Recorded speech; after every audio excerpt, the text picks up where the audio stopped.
Hello everyone, welcome to wisdom lane. आज का topic है कैलकुलेशन ऑफ ड्यू डेट। इस टॉपिक में हम जानेंगे टर्म ऑफ द बिल के बारे में, मेच्योरिटी ऑफ द बिल के बारे में, ड्यू डेट का मीनिंग, ग्रेस डेज क्या होते हैं और डिफरेंट सिचुएशंस में ड्यू डेट कैसे कैलकुलेट करेंगे। सो शैल वी स्टार्ट। सबसे पहले समझ लेते हैं टर्म ऑफ द बिल का मीनिंग। ये टर्म ऑफ द बिल क्या है? The period intervening between the date on which bill is drawn and the date on which it becomes due। इसका मतलब है वो दिन जिस दिन ये बिल ड्रॉ हुआ है और वो दिन जिस दिन ये बिल ड्यू होगा, उसके बीच का जो टाइम पीरियड है उसे हम टर्म ऑफ द बिल कहेंगे, राइट। मान लीजिए बिल ड्रॉ हुआ 1 मार्च को 2020 और बिल है 2 मंथ्स के लिए, तो टर्म ऑफ द बिल हो जाएगा from 1 March till it completes 2 months. Next is maturity of the bill. After expiry of the given time period, when the term of the bill comes to an end, the bill matures. इसका मतलब है जब term of the bill expire हो जाता है उसे कहते हैं maturity of the bill. That means कि जब 2 मंथ्स एक्सपायर हो जाएंगे, ख़त्म हो जाएंगे, तब बिल मैच्योर हो जाएगा। Next is due date. ये ड्यू डेट क्या है? वो दिन जिस दिन पेमेंट करनी होती है, राइट। जिस दिन ड्रॉअर को पेमेंट करेगा वो दिन बन जाएगा ड्यू डेट। नेक्स्ट है ग्रेस डेज। ये ग्रेस डेज 3 एक्स्ट्रा दिन होते हैं जो कि टर्म ऑफ द बिल में ऐड किए जाते हैं। ऐसा नेगोशिएबल इंस्ट्रूमेंट एक्ट कहता है कि हमें 3 extra days grace days add करने हैं। Next is expected holiday. जब कोई एक्सपेक्टेड हॉलीडे आती है, फॉर एग्जाम्पल संडे या फिर कोई फेस्टिवल जो कि एक्सपेक्टेड हॉलीडे है, अगर ड्यू डेट एक्सपेक्टेड हॉलीडे के दिन आती है तो हम एक दिन पहले का ले लेंगे, preceding day. Next is unexpected holidays. अगर कैलकुलेशन ऑफ ड्यू डेट के टाइम पे कोई अनएक्सपेक्टेड हॉलीडेज आती हैं तो हम नेक्स्ट वर्किंग डे लेंगे। तो ये थे मीनिंग कि term of the bill, maturity of the bill, due date, grace days, unexpected and expected holidays क्या हैं। आगे देखते हैं कि किन डिफरेंट सिचुएशन में हमें बिल्स ऑफ एक्सचेंज के कैलकुलेशन करनी है। कैलकुलेशन ऑफ ड्यू डेट करने से पहले हमें ये देखना है कि ये बिल किस तरह का है। क्या ये बिल एट साइट है, या फिर ये बिल आफ्टर डेट है, या फिर ये बिल आफ्टर साइट है। इन तीनों सिचुएशन में ड्यू डेट की कैलकुलेशन डिफरेंट हो जाती है। सबसे पहले आता है बिल एट साइट। तो साइट का मतलब है देखना या फिर पेश करना। तो जब कभी भी ड्रॉअर ये बिल ड्रॉई को पेश करेगा, ड्रॉई को पेमेंट करनी होगी। That means when ever the bill is presented for payment, ड्रॉई must pay it. इस तरह के बिल में ग्रेस डेज ऐड नहीं किए जाते। ये बात हमें ध्यान में रखनी है। अब क्योंकि बिल जब प्रेजेंट किया जा रहा है तब बिल की पेमेंट की जा रही है, इसलिए इसे हम बिल ऑन डिमांड भी कहते हैं। नेक्स्ट है bill after date. Bill after date में term of the bill start होगा उस दिन से जिस दिन बिल ड्रॉ किया गया है। तो अगर 1 मार्च 2020 को ये बिल ड्रॉ किया गया है 2 मंथ्स के लिए, तो ड्यू डेट की कैलकुलेशन स्टार्ट होगी 1 मार्च से और 2 मंथ्स कंप्लीट होंगे 1 मई को। अब जो बात हमें याद रखनी है वो है 3 ग्रेस डेज। इसमें हमें टर्म ऑफ द बिल में 3 ग्रेस डेज ऐड करने हैं। तो 3 ग्रेस डेज ऐड करने के बाद हमें मिलती है 4 मई। तो जो 4 मई है वो होगी एक्चुअल ड्यू डेट। तो अगर बिल आफ्टर साइट है तो हमें क्या करना है? बिल आफ्टर साइट में जो टर्म ऑफ द बिल है उसकी कैलकुलेशन शुरू होगी उस दिन से जिस दिन ये एक्सेप्ट किया गया है ड्रॉई के द्वारा। इसका मतलब कभी कभी ड्रॉ करने की डेट और एक्सेप्ट करने की डेट डिफरेंट होती हैं, तो जिस दिन बिल एक्सेप्ट किया गया है उस दिन से term of the bill start होगा और हम ड्यू डेट कैलकुलेट करेंगे। इसमें भी हमें ग्रेस डेज ऐड करने हैं। अगर ये बिल एक्सेप्ट किया गया है 2 मार्च को, तो term of the bill start होगा 2 मार्च से, 2 मार्च से 2 अप्रैल तक और 2 मई, और 3 ग्रेस डेज ऐड करने के बाद हमें मिलेगा 5 मई एज अ ड्यू डेट। अब इस कॉन्सेप्ट को एग्जाम्पल्स के थ्रू अच्छे से समझ लेते हैं। Let's see question number 1। A bill of exchange of rupees 10,000 was drawn by Mohit on Rohit for 2 months on 1st March 2021. What will be the due date when bill is after date? तो यहाँ clearly mention है कि bill is after date. अब जो बातें हमें याद में रखनी है कि टर्म ऑफ द बिल क्या है। टर्म ऑफ द बिल है 2 months, राइट। और ये बिल किस दिन ड्रॉ किया गया है? ये ड्रॉ किया गया है 1 मार्च 2021 को। तो आइए टाइमलाइन बना लेते हैं जिससे काउंटिंग इजी हो जाएगी। 1 मार्च 2021 को ये बिल ड्रॉ किया गया है, तो फर्स्ट मंथ यहीं से स्टार्ट होगा 1 मार्च, राइट। सेकेंड मंथ 1 अप्रैल, राइट, ये पूरा मंथ कंप्लीट हो गया। देन आता है 1 मई, तो 1 मई को ये बिल एक्सपायर हो रहा है। That means term of bill जो है वो एक्सपायर हो रहा है 1 मई को।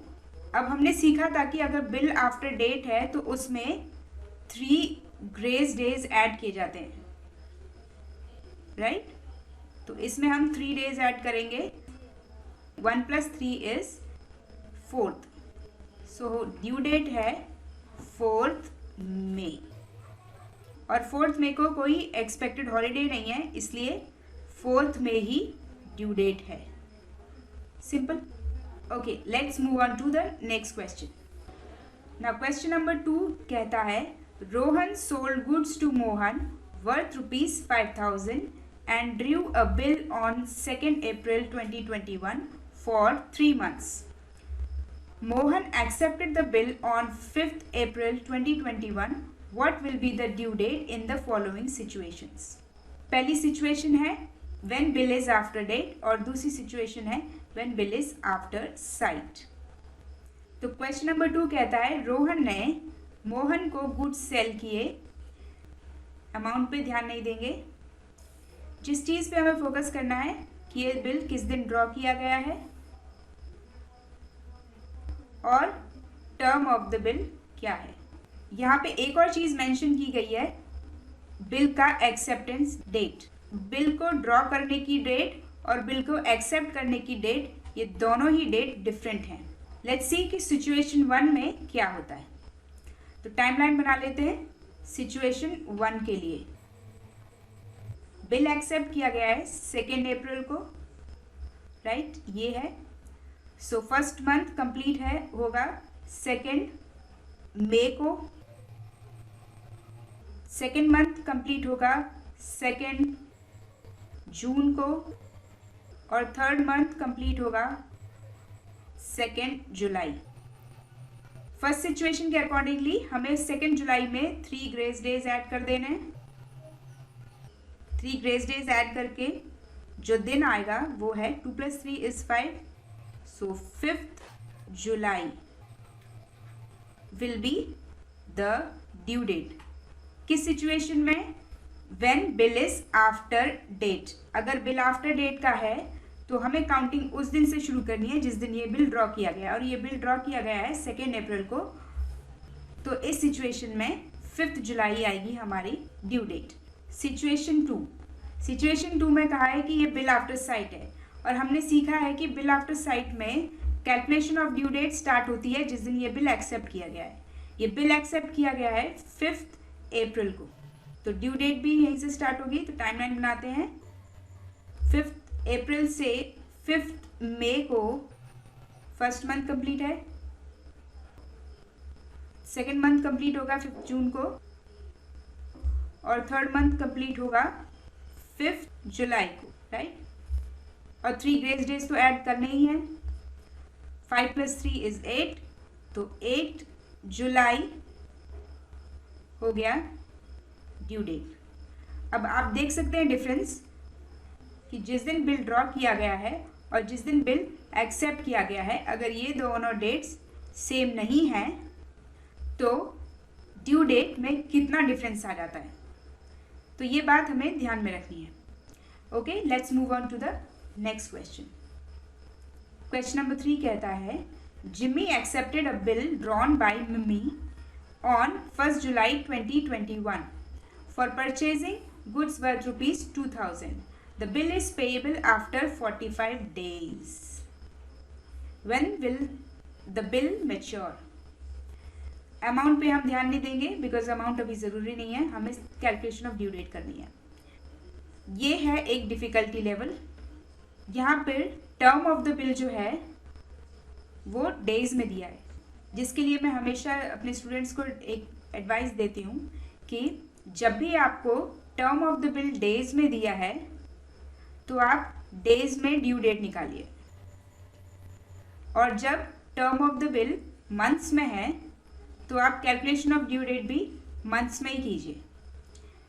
जब डेज में कैलकुलेशन ऑफ ड्यू डेट करेंगे तो हम एक एक दिन काउंट करेंगे, और जब मंथ्स में कैलकुलेशन करेंगे तो हम डायरेक्टली मंथ वाइज काउंट करेंगे। हम ये नहीं देखेंगे कि किस मंथ में 28 डेज हैं और किस मंथ में 30 या 29 डेज है।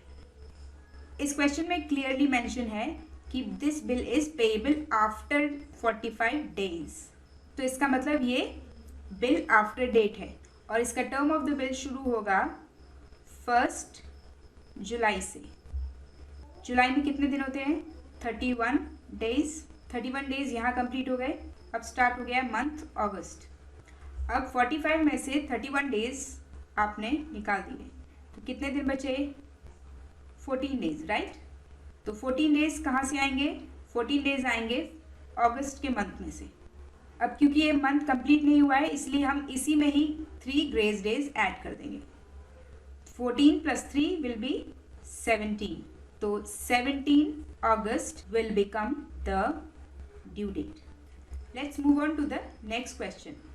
नेक्स्ट क्वेश्चन कहता है कि एक बिल ड्रॉ किया गया है 22 अक्टूबर को 2020, जो कि पेएबल है आफ्टर 2 मंथ्स। हमें कैलकुलेट करनी है ड्यू डेट। ओके, इस क्वेश्चन में बिल ड्रॉ किया गया है 22 अक्टूबर को और टर्म ऑफ द बिल है 2 months.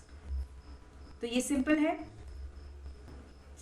Term of the bill will start from 22 October, so first month complete होगा 22 नवंबर को, राइट। क्योंकि term of the bill months में है इसलिए हम मंथ्स में कैलकुलेट कर रहे हैं। प्रीवियस क्वेश्चन में term of the bill days में था इसलिए हमने डेज काउंट किए थे। सो 22 नवंबर से 22 दिसंबर तक हो जाएंगे 2 मंथ्स, राइट। 22 दिसंबर को ये बिल एक्सपायर हो रहा है और इसमें हम ऐड करेंगे 3 grace days. 22 + 3 will give you 25 दिसंबर। लेकिन 25 दिसंबर को एक्सपेक्टेड हॉलीडे है। 25 दिसंबर को है क्रिसमस, राइट, जो कि है एक्सपेक्टेड हॉलीडे। और हमने सीखा है कि एक्सपेक्टेड हॉलीडे में हम एक दिन पहले का लेते हैं जो कि है 24 दिसंबर। क्लियर है, राइट।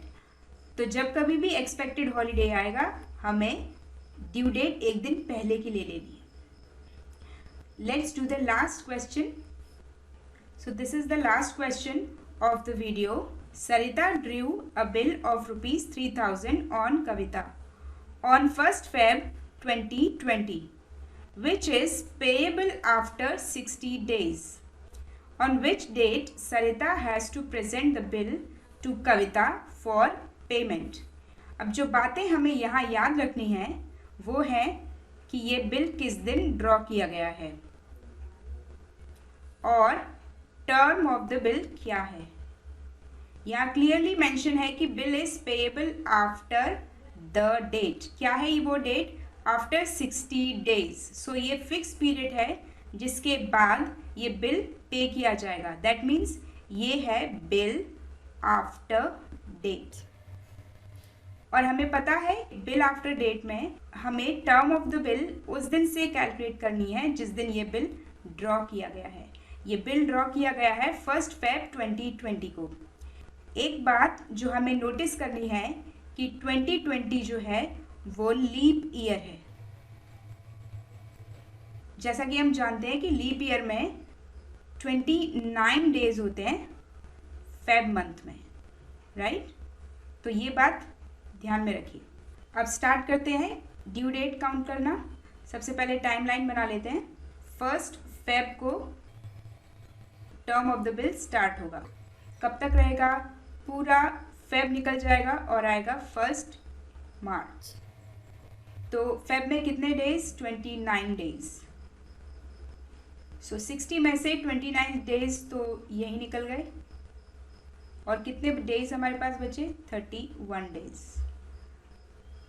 मार्च मंथ पूरा निकल जाएगा जिसमें 31 डेज कवर हो गए, राइट? सो 31 मार्च को ये बिल एक्सपायर हो रहा है।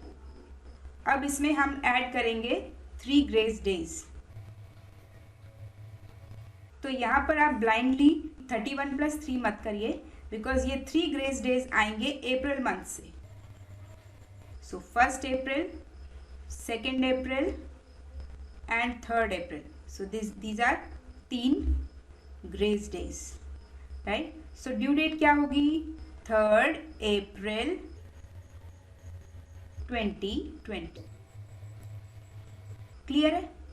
राइट। आपको ये क्लास कैसी लगी हमें कमेंट करके ज़रूर बताइए। वीडियो को लाइक करिए, शेयर करिए अपने फ्रेंड्स के साथ और विजडम लेन को सब्सक्राइब ज़रूर करिए ताकि नेक्स्ट क्लास आप मिस ना करें। बिकॉज नेक्स्ट क्लास में हम डिस्कस करेंगे बिल्स ऑफ एक्सचेंज की जर्नल एंट्रीज कि जब बिल डिस्चार्ज होता है तो ड्रॉअर की बुक्स में और ड्रॉई की बुक्स में क्या जर्नल एंट्रीज लिखी जाती हैं। तो मिलते हैं नेक्स्ट वीडियो में, नेक्स्ट क्लास में। Till then bye bye.